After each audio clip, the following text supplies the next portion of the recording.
Friends, ಇವತ್ತು 7ನೇ ತರಗತಿಯ poem awareness ಅನ್ನೋದನ್ನು ನೋಡ್ಕೊಂಡು ಬರೋಣ. ಅವೇರ್ನೆಸ್ ಅಂತ ಹೇಳಿದ್ರೆ ಅರಿವುಳ್ಳ ಅಥವಾ ಚೆನ್ನಾಗಿ ತಿಳಿದ ಅಂತ ಅರ್ಥ ಬರುತ್ತೆ. Before you read, we celebrate world water day on March 22. ಅಂದರೆ ಮಾರ್ಚ್ 22ಗೆ ನಾವು ವರ್ಲ್ಡ್ ವಾಟರ್ ಡೇ ಅನ್ನೋದನ್ನು ಸೆಲೆಬ್ರೇಟ್ ಮಾಡ್ತೀವಿ. In the same way, what do we celebrate on these days? ಕೆಳಗಡೆ ಕೆಲವು ಡೇಟ್ಸ್ನ ಕೊಟ್ಟಿದ್ದಾರೆ. ಆ ದಿನಗಳಲ್ಲಿ ನಾವು ಏನು ಸೆಲೆಬ್ರೇಟ್ ಮಾಡ್ತೀವಿ ಅಂತ ಹೇಳಬೇಕಾಗತ್ತೆ. ಹಾಗೆಯೇ why do we celebrate these days? ಈ ಒಂದು ಡೇಸ್ನ ನಾವು ಯಾಕೆ ಸೆಲೆಬ್ರೇಟ್ ಮಾಡ್ತೀವಿ? Is there any need for the celebration?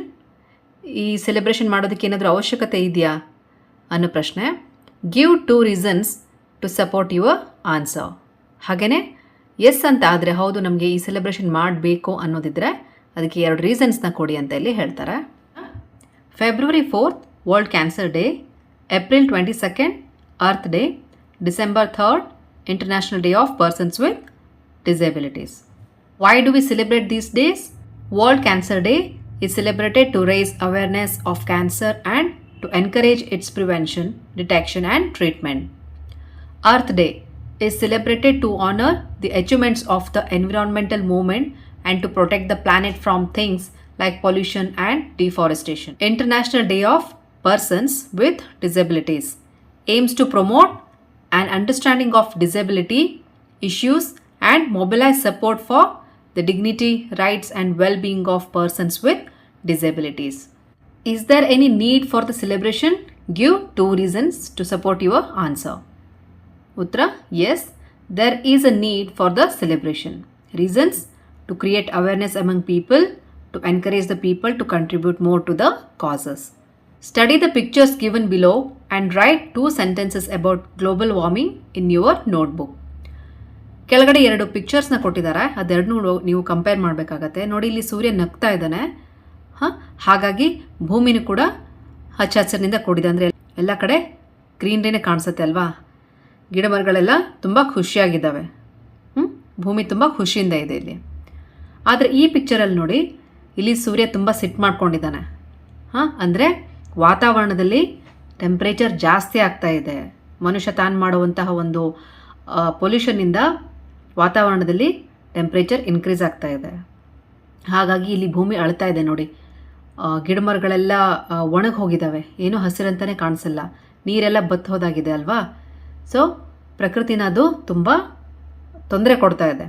So ಈ ಒಂದು ಕಂಡೀಷನ್ ಅಂದರೆ ವಾತಾವರಣದಲ್ಲಿ ಆ ಟೆಂಪ್ರೇಚರ್ ಏನು ರೇಸ್ ಆಗುತ್ತೆ ಅದು ಗ್ಲೋಬಲ್ ವಾರ್ಮಿಂಗ್ಗೆ ಕಾರಣ ಆಗುತ್ತೆ. The increase in the earth atmosphere will lead to global warming. So ಈ ಗ್ಲೋಬಲ್ ವಾರ್ಮಿಂಗ್ ಬಗ್ಗೆ ನೀವು ಕೆಲವು ಸೆಂಟೆನ್ಸಸ್ನ ಬರಿಬೇಕಾಗತ್ತೆ. Global warming is a gradual increase in the earth's temperature. It stresses the ecosystems through temperature rises, water shortages, increased fire threats, drought, weed and pest invasions, and intense storm damage. Just to name a few. ಅಂದರೆ ಈ ಒಂದು global ವಾರ್ಮಿಂಗಿಂದ ಏನೇನಾಗುತ್ತೆ? Definitely temperature increase ಆಗುತ್ತೆ. ನಿಮಗೆ ತುಂಬ hot ಅನಿಸುತ್ತೆ ಯಾವಾಗ ನೋಡಿದ್ರು ಕೂಡ. ವಾಟರ್ ಶಾರ್ಟೇಜ್, ವಾಟರ್ ಕಡಿಮೆ ಆಗುತ್ತೆ. ಎಲ್ಲ ಕಡೆ ಈಗ ಕಾಳ್ಗಿಚ್ಚು, ಫೈರ್ ಥ್ರೆಟ್ಸ್ ಅಂತ ಬರುತ್ತಲ್ಲ, ಕಾಳ್ಗಿಚ್ಚು ಜಾಸ್ತಿ ಆಗುವಂಥ ಚಾನ್ಸಸ್ ಇರುತ್ತೆ. ಬರಗಾಲ ಬರುತ್ತೆ, drought. Weed and pest invasions, ಕೀಟಗಳ ಆಕ್ರಮಣ ಜಾಸ್ತಿ ಆಗುತ್ತೆ. ಆ್ಯಂಡ್ ಇಂಟೆನ್ಸ್ ಸ್ಟಾರ್ಮ್ ಡ್ಯಾಮೇಜ್, ಹಾಗೆ ಚಂಡಮಾರುತಗಳು ಬರೋದಕ್ಕೆ ಶುರುವಾಗುತ್ತೆ. ಇದು just to name a few. ಅಂದರೆ ಇಲ್ಲಿ ಕೆಲವು ಪ್ರಾಬ್ಲಮ್ಸ್ನ ಮಾತ್ರ ಹೇಳಿದ್ದೀವಿ, ಆದರೆ ಅದರಿಂದ ಗ್ಲೋಬಲ್ ವಾರ್ಮಿಂಗಿಂದ ತುಂಬ ತೊಂದರೆಗಳು ಈ ಪರಿಸರಕ್ಕೆ ಆಗುತ್ತೆ. ಅವೇರ್ನೆಸ್. ಈ ಪೋಯಮ್ನ ಸಿಲ್ವಿಯಾ ಸ್ಟಾಲ್ಟ್ಸ್ ಅನ್ನೋ ಕವಿಯತ್ರಿ ಬರೆದಿದ್ದಾರೆ. ಈ ಪದ್ಯ ನಮಗೆ ಪರಿಸರ ಮಾಲಿನ್ಯ ಮತ್ತು ಅದರಿಂದ ಆಗುವಂತಹ ಒಂದು ಕೆಟ್ಟ ಪರಿಣಾಮದ ಬಗ್ಗೆ ಹೇಳುತ್ತೆ. ಅಂದರೆ ನಾವು ಯಾವ ರೀತಿಯಾಗಿ ನಮ್ಮ ಪರಿಸರವನ್ನು ಕಾಪಾಡ್ಕೊಳ್ಳೋದಕ್ಕೆ ಏನು ಮಾಡಬೇಕು, ಯಾವ ರೀತಿಯಾಗಿ ಇದು ಪೊಲ್ಯೂಟ್ ಆಗ್ತಾ ಇದೆ ಅಂತಲೂ ಕೂಡ ಹೇಳುತ್ತೆ. ಹಾಗೆಯೇ ಅದನ್ನು ನಾವು ಆ್ಯಕ್ಷನ್ ತೊಗೋಬೇಕು, ಇವಾಗಲೇ ನಮ್ಮ ಪರಿಸರವನ್ನು ಉಳಿಸ್ಕೊಳ್ಳೋದಕ್ಕೆ ಇವಾಗಲೇ ಆ್ಯಕ್ಷನ್ ತೊಗೋಬೇಕು ಅಂತ ಇಲ್ಲಿ ಕವಿಯತ್ರಿ ಹೇಳ್ತಾರೆ. Broken bottles and charred pieces of glass, wadded up newspapers tossed on the grass, pouring of concrete and tearing out trees. This is the environment that surrounds me. ಅಂದರೆ ಬ್ರೋಕನ್ ಬಾಟಲ್ಸ್, ಒಡೆದು ಹೋದಂತಹ bottles, charred pieces of glass, ಅರ್ಧ ಸುಟ್ಟಂತಹ glass ಪೀಸಸ್ಗಳು, wadded up newspapers, wadded ಅಂದರೆ bundle together ಅಂತ. ನ್ಯೂಸ್ ಪೇಪರ್ಸ್ನ ಬಂಡ್ಲಾಗಿ ಬಿಸಾಡಿದ್ದಾರೆ, ಟಾಸ್ಡ್ ಎಸೆದಿದ್ದಾರೆ ಆನ್ ದ ಗ್ರಾಸ್. ನಮ್ಮ ಸುತ್ತಮುತ್ತಲಿರುವಂತಹ ಎಲ್ಲ ಕಡೆ ಅದನ್ನು ಬಿಸಾಡಿದ್ದಾರೆ. Pouring of concrete and tearing out trees. ನಮ್ಮ ಸರೌಂಡಿಂಗ್ಸಲ್ಲಿ ಎಲ್ಲ ಕಡೆ ಬಿಲ್ಡಿಂಗ್ಸ್ನ ಕಟ್ತಾ ಇದ್ದಾರೆ. ಬಿಲ್ಡಿಂಗ್ಸ್ನ ಕಟ್ಟೋದಕ್ಕೆ ಕಾಂಕ್ರೀಟ್ ಬೇಕಲ್ವಾ, so pouring of concrete. So ಬಿಲ್ಡಿಂಗ್ನ ಮಾಡೋದಕ್ಕೆ ಏನು ಮಾಡಬೇಕಾಗತ್ತೆ, ಟ್ರೀಗಳನ್ನ ಕಡಿಬೇಕಾಗತ್ತೆ, ಮರಗಳನ್ನ ಕಿತ್ತೆಸಬೇಕಾಗತ್ತೆ. Tearing out trees. This is the environment that surrounds me. ಇಂತಹ ಒಂದು ಪರಿಸರ ನನ್ನ ಸುತ್ತಲಿನಲ್ಲಿ ಇದೆಯಾ ಅಂತ ಇಲ್ಲಿ ಕವಿಯತ್ರಿ ಹೇಳ್ತಾರೆ. Poisson's and insecticides spread on hour food, oceans filling with thick oil crude, all sea life destined to a slow awful doom. These are the things we are to consume. ಈ ಸ್ಟಾನ್ಸದಲ್ಲಿ ಏನಂತಾರೆ, ಪಾಯ್ಸನ್ಸ್ ಆ್ಯಂಡ್ ಇನ್ಸೆಕ್ಟಿಸೈಡ್ಸ್ ಅಂದರೆ ನಾವು ತಿನ್ನುವಂತಹ ಒಂದು vegetables ಆಗಿರ್ಬೋದು, ಬೆಳೆಗಳ ಮೇಲೆ ಕೀಟನಾಶಕಗಳನ್ನ ಸಿಂಪಡಿಸ್ತಾ ಇದ್ದಾರೆ. ಇನ್ಸೆಕ್ಟಿಸೈಡ್ಸ್ ಅಂದರೆ ಕೀಟನಾಶಕಗಳು, ಅಂದರೆ ಪಾಯ್ಸನ್ಸ್ ಅದು ವಿಷಕಾರಿಯಾದಂತಹ ಒಂದು ಕೀಟನಾಶಕ ಅಲ್ವಾ. ಕೀಟನಾಶಕ ಯಾವಾಗಲೂ ವಿಷಕಾರಿಯಾಗಿರುತ್ತೆ, ಅದು ಟಾಕ್ಸಿಕ್ ಅದು. ಸೊ ಅದನ್ನು ಸಿಂಪಡಿಸಿದಾಗ ಅದು ಇಂಡೈರೆಕ್ಟಾಗಿ ನಮ್ಮ ಫುಡ್ ಒಳಗಡೆ ಸೇರಿಕೊಳ್ಳುತ್ತೆ. Correct. Oceans filling with thick oil crude. ನೋಡಿ, ಈಗ ಕಚ್ಚಾ ತೈಲ ಅಂತ ಏನಂತೀವಿ ನಾವು, ಅದನ್ನು ಕೆಲವೊಂದು ಸಲ ಸಮುದ್ರದಿಂದ ಮೈನಿಂಗ್ ಮಾಡ್ತಾರೆ ಅಥವಾ ಟ್ರಾನ್ಸ್ಫರ್ ಮಾಡ್ಬೋದು. ಆ ಒಂದು ಸಂದರ್ಭದಲ್ಲಿ ಈ ಶಿಪ್ಗಳೇನಾದರೂ ಡ್ಯಾಮೇಜ್ ಆಗಿ ಸಮುದ್ರದ ಒಳಗಡೆ ಹೋದರೆ ಅಥವಾ ಏನಾದರೂ ಸ್ಪಿಲ್ ಆಯಿತು ಅಂದರೆ ಚೆಲ್ಲಿ ಹೋದರೆ ಅಂತಲೇ ಇಟ್ಕೊಳ್ಳಿ, ಆಗ ಏನಾಗುತ್ತೆ, ಈ ಸಮುದ್ರದಲ್ಲಿ ಈ ಕ್ರೂಡ್ ಆಯಿಲ್ ಏನಿರುತ್ತೆ ಅದು ಸೇರ್ಕೊಂಡ್ಬಿಡುತ್ತೆ, ಮಿಕ್ಸ್ ಆಗಿಬಿಡುತ್ತೆ. Correct. All sea life destined to a slow awful doom. So ಈ ಸಮುದ್ರದಲ್ಲಿ ಈ ಆಯಿಲ್ ಸೇರ್ಕೊಳ್ಳೋದ್ರಿಂದ ಏನಾಗುತ್ತೆ, ಸಮುದ್ರದಲ್ಲಿ ಜೀವಿಸ್ತಿರುವಂತಹ ಜಲಚರಗಳಿಗೆ ಹಾನಿ ಉಂಟಾಗುತ್ತೆ. Destined to a slow awful. Awful ಅಂದರೆ ಭಯಂಕರವಾದಂತಹ ಒಂದು ವಿನಾಶಕ್ಕೆ ಅದು ಹೋಗುತ್ತೆ. ಅಂದರೆ ಈ ಆಯಿಲ್ ಏನಿದೆ ಅದು ಸಮುದ್ರದಲ್ಲಿ ಸೇರಿದಾಗ ಅಲ್ಲಿರುವಂತಹ ಜಲಚರಗಳು ಸ್ಲೋ ಆಗಿ ನಾಶ ಆಗೋದಕ್ಕೆ ಶುರುವಾಗುತ್ತೆ. ಆಗ ಏನಾಗುತ್ತೆ, ಈ ಸೀ ಫುಡ್ ಏನಿರುತ್ತೆ ಅದು ಕೂಡ ಕಂಟಾಮಿನೇಟ್ ಆಗುತ್ತೆ ಇಲ್ಲಿ. ಕರೆಕ್ಟ್. ನಾವು ಫಿಶ್ ಎಲ್ಲ ತಿಂತೀವಲ್ವ, ಫಿಶ್ನು ಕೂಡ ಫುಡ್ಡಾಗಿ ಕನ್ಸ್ಯೂಮ್ ಮಾಡ್ತೀವಲ್ವ, ಸೊ ಅದು ಕೂಡ ಕಂಟಾಮಿನೇಟ್ ಆಗುತ್ತೆ. These are the things we are to consume. So ಇಲ್ಲಿ ಏನಾಗುತ್ತೆ, ಕವಿಯತ್ರಿ ಹೇಳ್ತಾ ಇದ್ದಾರೆ, ಇಂತಹ ಒಂದು ಆಹಾರವನ್ನು ನಾವು ಸೇವಿಸಬೇಕಾ, ನಾವು ತಿನ್ನುವಂತಹ ಬೆಳೆ ಅಥವಾ ತರಕಾರಿಗಳಾಗಿರ್ಬೋದು ಅಥವಾ ಸೀ ಫುಡ್ ಆಗಿರ್ಬೋದು ಅದು ಕಂಟಾಮಿನೇಟ್ ಆಗಿದೆ, ವಿಷಕಾರಿ ಆಗಿಬಿಟ್ಟಿದೆ, ನಾವು ಮಾಡುವ ಒಂದು ಪೊಲ್ಯೂಷನಿಂದ ಅದು ವಿಷಯುಕ್ತವಾಗಿದೆ, ನಾವು ಸೇವಿಸುವಂತಹ ಒಂದು ಆಹಾರನ ಇದು ಅಂತ ಇಲ್ಲಿ ಅವರು ಹೇಳ್ತಾರೆ. Mills pumping out iron expelling yellow fumes. ಅಂದರೆ ಇಂಡಸ್ಟ್ರೀಸಲ್ಲಿ, ಅಂದರೆ ಈ ಐರನ್ ಪ್ರೊಡಕ್ಷನ್ ಮಾಡುವಂತಹ ಒಂದು ಏನು ಇಂಡಸ್ಟ್ರಿ ಇದೆ ಅದು ಹೊರಗಡೆ ಹಾಕುವಂಥ ಒಂದು ಗ್ಯಾಸಲ್ಲಿ ಯೆಲ್ಲೋ ಫ್ಯೂಮ್ಸ್ಗಳು ಬರ್ತಾ ಇದ್ದಾವೆ, ವಿಷಕಾರಿಯಂತಹ ಒಂದು ಗ್ಯಾಸ್ನ ಆಚೆ ಹಾಕ್ತಾ ಇದೆ. Airlines emitting caustic gases from fuels. ಹಾಗೆಯೇ ಏರ್ಲೈನ್ಸ್ ಅಂದರೆ ಏರೋಪ್ಲೇನ್ಸ್ಗಳೇನಿರ್ತವೆ ಅದು ಹಾರಾಡಬೇಕಾದ್ರೆ ಫ್ಯೂಲ್ ಬರ್ನ್ ಮಾಡಬೇಕಾಗತ್ತಲ್ವಾ. ಫ್ಯೂಲ್ ಇಲ್ಲದೇ ಅದು ಓಡಾಡೋಲ್ಲ. ಕರೆಕ್ಟ್. ಆ ಫ್ಯೂಲ್ ಬರ್ನ್ ಆದಾಗ ಕಾಸ್ಟಿಕ್ ಗ್ಯಾಸಸ್, ವಿಷಕಾರಿ ಅಂತಹ ಒಂದು ಗ್ಯಾಸಸ್ ಏನಿರುತ್ತೆ ಅದು ಈ ವಾತಾವರಣವನ್ನು ಸೇರ್ಕೊಳ್ತಾ ಇದೆ. ಏರೋಪ್ಲೇನ್ಸ್ಗಳು ಕೂಡ ಕಾಸ್ಟಿಕ್ ಗ್ಯಾಸಸ್ನ ಹೊರಗಡೆ ಹಾಕ್ತಾ ಇದೆ ಅಂತ ಇಲ್ಲಿ ಹೇಳ್ತಾರೆ. Weapons of destruction tested at desolate sites. ಈ ವೆಪನ್ಸ್ ಆಫ್ ಡಿಸ್ಟ್ರಕ್ಷನ್ ಅಂದರೆ ಅದನ್ನು ಇಲ್ಲಿ ಏನಂದರೆ ನ್ಯೂಕ್ಲಿಯರ್ ವೆಪನ್ಸ್ ಏನಿರುತ್ತೆ, ಪರಮಾಣು ಅಸ್ತ್ರಗಳೇನಿರುತ್ತೆ ಅದನ್ನು ಒಂದು ಖಾಲಿ ಜಾಗದಲ್ಲಿ ಅದನ್ನು ಟೆಸ್ಟ್ ಮಾಡಲಾಗುತ್ತೆ. ಕರೆಕ್ಟ್. ಅದನ್ನು ಸಿಂಪ್ಲಿ ಹೇಗೋ ರೆಡಿ ಆದ ತಕ್ಷಣ ಅದನ್ನು ಯೂಸ್ ಮಾಡ್ಕೊಳಕ್ಕಾಗಲ್ಲ, ಅದನ್ನು ಟೆಸ್ಟ್ ಮಾಡಬೇಕಾಗತ್ತೆ. ಸೊ ಟೆಸ್ಟ್ ಮಾಡಿದಾಗ ಅದರಿಂದ ಬರುವಂತಹ ವಿಷಕಾರಿ ಗ್ಯಾಸ್ ಕೂಡ ವಿಷಯುಕ್ತವಾದಂತಹ ಒಂದು ಗಾಳಿ ಏನಿರುತ್ತೆ, ಏರ್ ಏನಿರುತ್ತೆ ಅದು ವಾತಾವರಣವನ್ನು ಸೇರ್ತಾ ಇದೆ. ಸೊ ಇದರಿಂದ ಏನಾಗುತ್ತೆ, ಆಕ್ಸಿಜನ್ ಕಂಟೆಂಟ್ ಏನಿರುತ್ತೆ ಅದು ಕಡಿಮೆ ಆಗುತ್ತೆ, ಕಾರ್ಬನ್ ಡೈಆಕ್ಸೈಡ್ ಈ ಅಟ್ಮಾಸ್ಫಿಯರಲ್ಲಿ ಜಾಸ್ತಿ ಆಗುತ್ತೆ ಅಲ್ವಾ. ಸೊ ಹಾಗಾಗಿ ಇಲ್ಲಿ ಪೋಯೆಟ್ ಏನಂತಾರಂದರೆ, and this is the air that's to sustain life. So ನಾವು ಬದುಕೋದಕ್ಕೆ ಇಂತಹ ಒಂದು ಗಾಳಿಯ ಅವಶ್ಯಕತೆ ನಮಗೆ ಇದೆಯಾ ಅಂತ ಇಲ್ಲಿ ಹೇಳ್ತಾರೆ. ನಮಗೆ ಆಕ್ಸಿಜನ್ ರಿಚ್ ಬೇಕು, ಆದರೆ ಇಲ್ಲಿ ನಮ್ಗೆ ಏನಾಗ್ತಾ ಇದೆ, ಆಕ್ಸಿಜನ್ ಕಡಿಮೆ ಇರುವಂತಹ ಒಂದು ಗಾಳಿ ಸಿಗ್ತಾ ಇದೆ, because of air pollution. There has to be something that someone can do, like raise the awareness to those around you.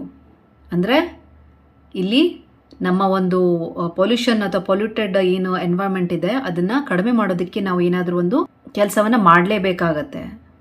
ಹಾಂ, like raise the awareness to those around you, ಅಂದರೆ ನಿಮ್ಮ ಅಕ್ಕಪಕ್ಕದಲ್ಲಿ ಇರುವಂತಹ ಒಂದು ಜನರಿಗೆ ಅದರ ಅವೇರ್ನೆಸ್ನ ಕೊಡಿ. ಈ ಎನ್ವೈರ್ಮೆಂಟ್ ಯಾವ ರೀತಿಯಾಗಿ ಪೊಲ್ಯೂಟ್ ಆಗ್ತಾಯಿದೆ, ನಾವು ಅದನ್ನು ಹೇಗೆ ಉಳಿಸ್ಕೋಬೇಕು ಅನ್ನೋದನ್ನು ನಿಮ್ಮ ನೇಬರ್ಸ್ಗೆ, ನಿಮ್ಮ ಸ್ಕೂಲಲ್ಲಿ ಅಥವಾ ನಿಮ್ಮ ಒಂದು ಸೊಸೈಟಿಯಲ್ಲಿ ಅದನ್ನು ಹೇಳಿ ಅವರಿಗೆ ಆ ಜಾಗೃತಿಯನ್ನು ಮೂಡಿಸಿ, ಅದಕ್ಕೆ ಅರಿವನ್ನು ಮೂಡಿಸಿ ಅಂತ ಇಲ್ಲಿ ಅವರು ಹೇಳ್ತಾರೆ. That if we don't heed the problem at hand, it's your life that's at stake, the destruction of man. ನಮ್ಮ ಕಣ್ಮುಂದೆ ಇರುವಂತಹ ಒಂದು ಪ್ರಾಬ್ಲಮ್ಗೆ ನಾವು ಗಮನ ಕೊಡದೇ ಇದ್ದರೆ,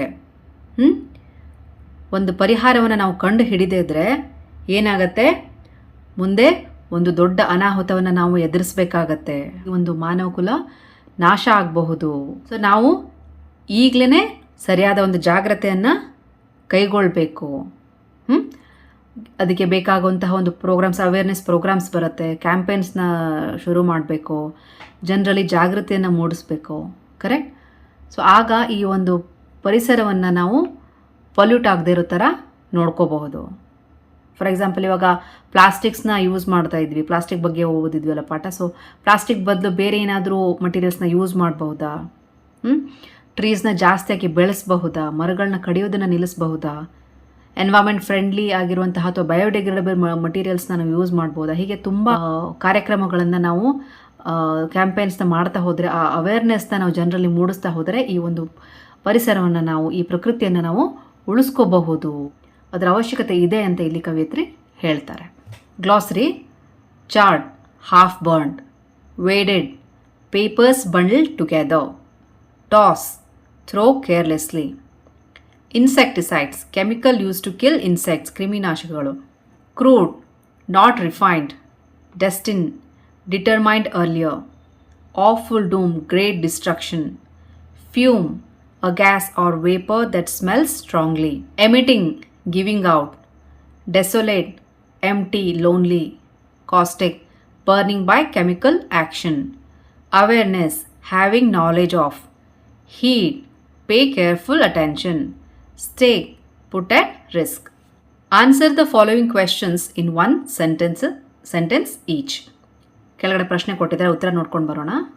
Name the things that are tossed on the grass. The things that are tossed on the grass are broken bottles, half-burned pieces of glass, and bundles of newspapers. What are sprayed on our food? Poisons and insecticides are sprayed on our food. What pollution is mentioned in the third stanza? In the third stanza, the poet mentioned about the air pollution, which is happening because of toxic gases coming from the iron industries, fuel burning from the airlines, and nuclear weapon testing. What risk are we taking by staying in such a world? The earth is getting polluted because of the human activities like deforestation, fossil fuel burning, etc. Due to this, the temperature is increasing in the atmosphere, leading to global warming. We are consuming the contaminated water and food, breathing polluted air, which can cause many diseases. The mankind will suffer as air, water, food will be adulterated with toxic substances. Answer the following after discussing with your group or partner. What damage to nature is discussed in the first stanza? In the first stanza, the poet tells that people are throwing the broken bottles, half-burned glass pieces, and bundles of newspapers everywhere, and cutting the trees to construct more concrete buildings, because of which our environment is getting polluted. How is our food contaminated? Our food is contaminated as pesticides and insecticides are sprayed on the crops or vegetables, which eventually mix with the food. Spilling of the crude oils in the ocean will contaminate the marine life, thus the seafood get contaminated. Describe the way the air is being polluted. The industries are expelling the toxic gases, the airlines are emitting caustic gas from the fuel burning, and nuclear weapons are being tested at empty sites, causing great damage to the environment. All of these causes air pollution. In what way can we solve these problems? We must create awareness among people about the effects of the pollution. We need to run positive campaigns. We should educate the farmers about the organic farming, where natural fertilizers or pesticides are used. Encourage the people to use biodegradable materials instead of plastics. Educate the people about rainwater harvesting, planting more trees and building the eco-friendly houses. Reuse and recycle the waste and dump the waste in a proper way. Answer the following after discussing in groups. What message does the poem give? This poem talks about pollution and how badly it is affecting the world around us. The environment is constantly being harmed, and this poses a risk to all living creatures, including human beings. Planting of trees, keeping our surrounding clean, using biodegradable materials instead of plastics, etc., may help to reduce the pollution. So, we must try our best to protect the environment by raising awareness about pollution.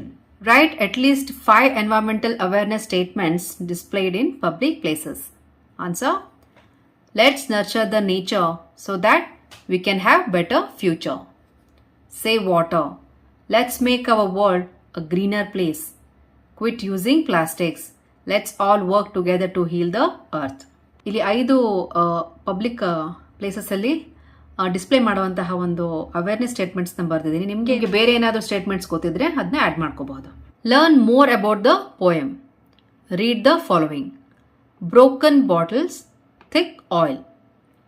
Here, the expressions broken and thick tell us about the existence of some qualities of bottles and oil respectively. ಅಂದರೆ broken bottles ಮತ್ತು thick oil ಅಂತ ಏನಿದೆ ಇಲ್ಲಿ, ಇದು ನೋಡಿ broken ಯಾವ ರೀತಿ ಏನಾಗಿದೆ, ಬಾಟಲ್ಸ್ ಬ್ರೋಕನ್. ಸೊ ಆಯಿಲ್ ಏನಿದೆ ಥಿಕ್ ಆಗಿದೆ. ಸೊ ಇಲ್ಲಿ ಅದರ ಕ್ವಾಲಿಟೀಸ್ನ ಅದು ಹೇಳುತ್ತೆ. ಬ್ರೋಕನ್ ಮತ್ತು ಥಿಕ್ ಏನಿದೆ ಆ ವರ್ಡ್ಸ್ಗಳು ಬಾಟಲ್ ಮತ್ತು ಆಯಿಲ್ನ ಕ್ವಾಲಿಟೀಸ್ನ ಹೇಳುತ್ತೆ. There are a few more qualifying words in the poem. So ಅದೇ ರೀತಿನೇ ಕೆಲವು ಕ್ವಾಲಿಫೈಯಿಂಗ್ ವರ್ಡ್ಸ್ ಈ ಪೋಯಮ್ ಅಲ್ಲಿ ಸಿಗುತ್ತೆ. Pick them up and write in the space provided. ಅದನ್ನ ಆಸ್ಬಿಟ್ಟು ನೀವು ಇಲ್ಲಿ ಬರಿಬೇಕಾಗತ್ತೆ.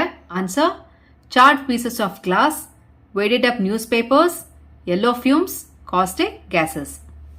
How many trees are there in your school? ನಿಮ್ಮ ಶಾಲೆಯಲ್ಲಿ ಎಷ್ಟು ಮರಗಳಿದಾವೆ ಅಂತ ನೀವು ಕೌಂಟ್ ಮಾಡಿ. Count them and try to know their names. Count ಮಾಡಿಬಿಟ್ಟು ಅದರ ಹೆಸರುಗಳು ಏನು ಅನ್ನೋದನ್ನು ನೀವು ತಿಳ್ಕೋಬೇಕು. Discuss the different uses of the trees. ಹಾಗೇನೆ ಆ ಮರಗಳ ಒಂದು ಯೂಸಸ್ ಏನಿದೆ ಅನ್ನೋದನ್ನು ಕೂಡ ನೀವು ತಿಳ್ಕೋಬೇಕಾಗತ್ತೆ. Form and environmental club. ಒಂದು ಎನ್ವೈರನ್ಮೆಂಟಲ್ ಕ್ಲಬ್ನ ನೀವು ಮಾಡ್ಕೋಬೇಕು ನಿಮ್ಮ ಸ್ಕೂಲಲ್ಲಿ. Plant a sapling in your school. ಒಂದು ಸಸಿನ ಒಂದು ಶಾಲೆಯಲ್ಲಿ ನಡಿ. Give it a name. ಅದಕ್ಕೆ ಒಂದು ಹೆಸರನ್ನ ಕೊಡಿ, ಆಯ್ತಾ. Take care of it as you take care of a friend. ನಿಮ್ಮ ಫ್ರೆಂಡ್ನ ನೀವು ಯಾವ ರೀತಿಯಾಗಿ ನೋಡ್ಕೋತೀರಾ ಹಾಗೇನೆ ಆ ಒಂದು ಗಿಡನ ನೋಡ್ಕೊಳ್ಬೇಕು. Give awareness to the young ones in your school about. ನೋಡಿ ಇಲ್ಲಿ ಕೆಳಗಡೆ ಕೆಲವುದು ಅವೇರ್ನೆಸ್ ಬಗ್ಗೆ ಹೇಳಿದ್ದಾರೆ, ಅದನ್ನ ನೀವು ನಿಮ್ಮ ಜೂನಿಯರ್ಸ್ಗೆ ಹೇಳಬೇಕಾಗತ್ತೆ. Reuse of water, rain water harvesting ಅಂದರೆ ನೀರನ್ನ ಮತ್ತೆ ಮರುಬಳಕೆ ಮಾಡುವಂತಹದ್ದು. ಹಾಗೇನೆ ರೈನ್ ವಾಟರ್ ಕೂಡ ಹಾರ್ವೆಸ್ಟ್ ಮಾಡುವಂತಹದ್ದನ್ನು ನೀವು ಅಲ್ಲಿ ಹೇಳಬೇಕಾಗತ್ತೆ. Avoiding the use of plastic avoid ಹೇಗೆ ಮಾಡೋದು ಅದನ್ನು ನಿಮ್ಮ ಜೂನಿಯರ್ಗೆ ತಿಳಿಸ್ಬೇಕು. Separating biodegradable waste from non biodegradable waste before dumping into the dustbin. ಹಾಗೆಯೇ ಬಯೋಡಿಗ್ರೇಡಬಲ್ ಮತ್ತು ನಾನ್ ಬಯೋಡಿಗ್ರೇಡಬಲ್ ವೇಸ್ಟ್ ಬಗ್ಗೆನೂ ಕೂಡ ಅವರಿಗೆ ಇನ್ಫಾರ್ಮೇಷನ್ ನೀವು ಕೊಡಬೇಕು. ಅದನ್ನು ಹೇಗೆ ಸಪ್ರೇಟ್ ಮಾಡಬೇಕು ಅನ್ನೋದನ್ನು ಕೂಡ ಹೇಳ್ಕೊಡ್ಬೇಕು. Think of a world without plants. ಇಲ್ಲಿ ನಮ್ಮ ಸುತ್ತಮುತ್ತ ಗಿಡಮರಗಳು ಇಲ್ಲದೆ ಇರುವಂತಹ ಒಂದು ಪ್ರಪಂಚವನ್ನು ನೀವು ಯೋಚನೆ ಮಾಡಿ ನೋಡಿ ಹೇಗಿರುತ್ತೆ ಅಂತ. Discuss the problems you face as a student if all the plants on the earth die. ಅಂದರೆ ಈಗ ಅಕ್ಕಪಕ್ಕ ಏನು ಗಿಡಗಳೆಲ್ಲ ಎಲ್ಲ ಸತ್ತು ಹೋದ್ವು ಅಂದರೆ ನಾವು ಒಂದು ಸ್ಟೂಡೆಂಟ್ ಆಗಿಬಿಟ್ಟು ನಾವು ಯಾವ್ಯಾವ ಪ್ರಾಬ್ಲಮ್ಸ್ನ ನಾವು ಫೇಸ್ ಮಾಡ್ತೀವಿ ಅನ್ನೋದನ್ನು ನೀವು ಇಲ್ಲಿ ಹೇಳಬೇಕಾಗತ್ತೆ. ಒಂದು ಎಕ್ಸಾಂಪಲ್ ನೋಡಿ, ಗಿಡಮರಗಳು ಇರಲಿಲ್ಲ ಅಂದರೆ ವಾತಾವರಣದಲ್ಲಿ ಆಕ್ಸಿಜನ್ ಲೆವೆಲ್ ಏನಾಗುತ್ತೆ, ಕಡಿಮೆ ಆಗುತ್ತೆ, ನಮಗೆ ಉಸಿರಾಡೋದಕ್ಕೆ ತೊಂದರೆ ಆಗುತ್ತೆ.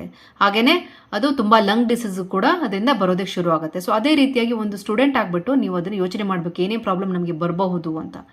Read and enjoy. I was dreaming. ನಾನು ಕನಸು ಕಾಣ್ತಾ ಇದ್ದೆ.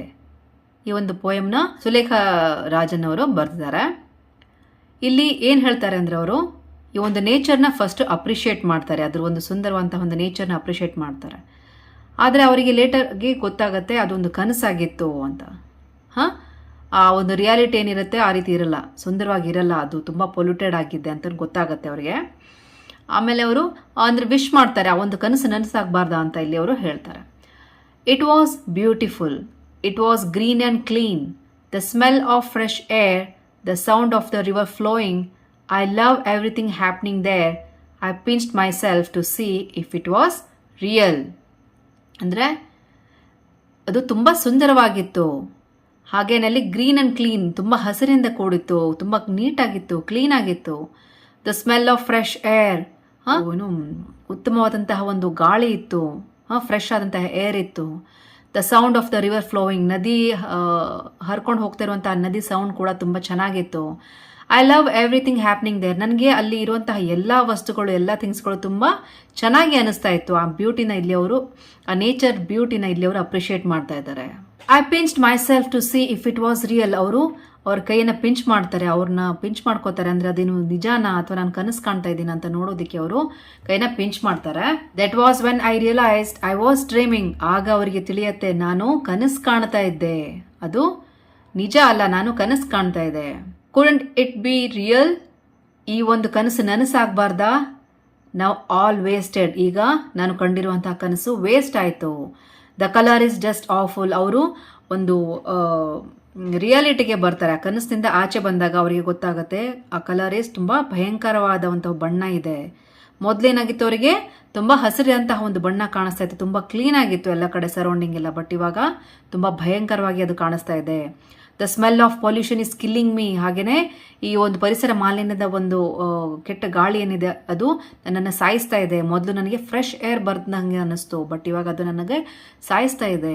The sound of traffic is giving me a headache, ಹಾಗೆಯೇ ಈ ಟ್ರಾಫಿಕ್ ಸೌಂಡ್ ಏನಿದೆ ಅದು ನನಗೆ ತಲೆನೋವು ತರಿಸ್ತಾ ಇದೆ. ಮೊದಲೇನು ಅನ್ನಿಸ್ತು ಅವರಿಗೆ ನದಿ ಹರಿಯುವಂತಹ ಒಂದು ಸೌಂಡ್ ತುಂಬ ಹಿತನ ಕೊಡ್ತಾ ಇತ್ತು, ಅವರಿಗೆ ತುಂಬ ಖುಷಿ ಕೊಡ್ತಾ ಇತ್ತು. ಆದರೆ ಇವಾಗ ರಿಯಾಲಿಟಿಯಲ್ಲಿ ಟ್ರಾಫಿಕ್ ಸೌಂಡ್ ಕೇಳಿಸ್ತಾ ಇದೆ ಅವರಿಗೆ. I wanted my perfect dream to come through, ನನಗೆ ಏನು ಇಷ್ಟಪಡ್ತಾ ಇದ್ದಾರೆ, ವಿಶ್ ಮಾಡ್ತಾ ಇದ್ದಾರೆ, ನನ್ನ ಒಂದು ಪರ್ಫೆಕ್ಟ್ ಡ್ರೀಮ್ ಏನಿತ್ತು, ನನ್ನ ಕನಸೇನಿತ್ತು ಅದು ನನಸಾಗಬೇಕು ಅಂತ ನಾನು ಆಸೆ ಪಡ್ತಾ ಇದ್ದೀನಿ.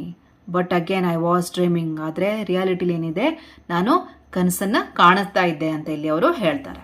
ಸೊ ಫ್ರೆಂಡ್ಸ್, ಇಲ್ಲಿಗೆ ಅವೇರ್ನೆಸ್ ಅನ್ನೋ ಒಂದು ಪದ್ಯ ಮುಗಿಯುತ್ತೆ. ಇಲ್ಲಿ ಕೆಲವು ಶಬ್ದಗಳಿಗೆ ಕನ್ನಡದಲ್ಲಿ ಅರ್ಥನ ಕೊಟ್ಟಿದ್ದೀನಿ, ನೋಡ್ಕೊಳ್ಳಿ, ಪದ್ಯ ಓದೋದಕ್ಕೆ ಈಸಿ ಆಗುತ್ತೆ. ಧನ್ಯವಾದಗಳು.